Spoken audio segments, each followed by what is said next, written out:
বুদ্ধি খাটিয়ে বলুন তো, উপরে থাকা ছবিটিতে কি দেখতে পাচ্ছেন? লাল ব্যক্তিরা খাবার নিচ্ছে না লাল ব্যক্তিরা খাবার দিচ্ছে? অবশ্যই পারলে কমেন্টে জানাবেন। এই যে উপরে দুইটি ছবি দেখতে পাচ্ছেন, দেখতে মনে হচ্ছে একই, কিন্তু না, এখানে দুইটা পার্থক্য রয়েছে। দেখি কে বলতে পারে, কমেন্টে দেখে জানাবেন। দম থাকলে বলুন তো, উপরে দুইটি ছবিতে তিনটি পার্থক্য রয়েছে, কি কি? 90% মানুষই সঠিক উত্তরটি বলতে পারবে না। বুদ্ধি করে উত্তরটি দিন তো। ছবিতে থাকা 5 জনের মধ্যে আপনি কাকে বাঁচাবেন? কমেন্টে অবশ্যই জানাবেন। বুদ্ধির পরীক্ষা, পারলে বলুন তো, উপরে থাকা ছবিটির মধ্যে মোট কতগুলো তরমুজ রয়েছে? 99% মানুষই ভুল উত্তর দিবে, শুধুমাত্র 1% ব্যক্তিরাই সঠিক উত্তরটি দিতে পারবে। সোশ্যাল মিডিয়াতে এই ভিডিওটা প্রচুর পরিমাণে ভাইরাল হয়েছে। দেখা যাচ্ছে একটা গরম তেলের কড়াই থেকে একটা মানুষ উঠে যাচ্ছে। মনে হয় এটা এআই দিয়ে বানানো বা এডিটিং করে বানিয়েছে। আপনার কি মনে হয়, কমেন্টে জানাবেন। অনলাইন থেকে প্রোডাক্ট কেনার আগে অবশ্যই চেক করে কিনবেন। দেখেন, হোন্ডার প্রোডাক্ট বলে অন্য একটা কোম্পানির প্রোডাক্ট তাকে ধরিয়ে দিয়েছে, স্টিকার তুললেই বোঝা যাচ্ছে। 100% মানুষের মধ্যে 99% মানুষই বলতে পারবে না উপরে থাকা ছবিটির মধ্যে তিনটি পার্থক্য রয়েছে। পারলে কমেন্টে বলুন তো। দম থাকলে বলুন তো, উপরে দুইটি ছবিতে তিনটি পার্থক্য রয়েছে, কি কি?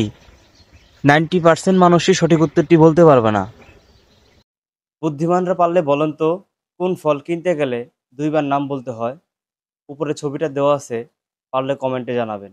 99% মানুষই বলতে পারবে না উপরে থাকা ছবিটির মধ্যে তিনটি পার্থক্য রয়েছে। পারলে কমেন্টে বলুন তো। উপরে ছবিটি দেখে বলুন তো, আপনি কোন লোকটিকে চেয়ারে বসতে দিবেন? ভেবেচিন্তে কমেন্টে উত্তরটা জানাবেন। পারলে বলুন তো, উপরে থাকা ছবিতে কতগুলো প্রাণী রয়েছে? একমাত্র বুদ্ধিমান ব্যক্তিরাই পারবে, আর বাকি সবাই খুঁজবে। জেনে থাকলে কমেন্টে জানাবেন। এই ছবিটা মনোযোগ দিয়ে দেখুন। উপরে কি দেখতে পাচ্ছেন? শুধু কি ফল? এখানে একটা নাম্বারও লুকানো আছে। শুধুমাত্র 1% ব্যক্তিরাই বলতে পারবে এখানে কি কি সংখ্যা রয়েছে। তো জেনে থাকলে অবশ্যই কমেন্টে জানাবেন। এত বছর আমরা ভুল জানতাম। এই যে দেখুন, একটা টেপ সঠিক নিয়মে কি সুন্দর করে ছিঁড়তে হয়, ভিডিওটা দেখে শিখে রাখুন, অবশ্যই কাজে আসবে। এই উপরের ছবি দুইটা হুবহু সেম। বিশ্বাস হচ্ছে না? আপনার ফোনটা উল্টো করে দেখেন এবং ভিডিওটা শেয়ার করে দিন।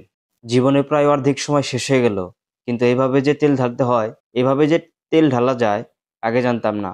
টেকনিকটি শিখে রাখুন, অবশ্যই কাজে আসবে। এই যে দেখুন, একটা ভাঙা গ্লাস একটা টেপ দিয়ে জোড়া লাগিয়ে সরি লিখছে, এতে পানি ঢালছে। কিন্তু কাঁচের গ্লাস যেমন একবার ভেঙে গেলে জোড়া লাগে না, সেরকম বিশ্বাস একবার ভেঙে গেলে সে বিশ্বাস কখনোই জোড়া লাগে না। যদি কখনো আপনার চার্জারের মাথা এভাবে ফেটে বা ছিঁড়ে গিয়ে থাকে, এই সিস্টেমে আপনারা ঠিক করে নিতে পারবেন। কাজে আসবে, টাইমলাইনে রেখে দিবেন।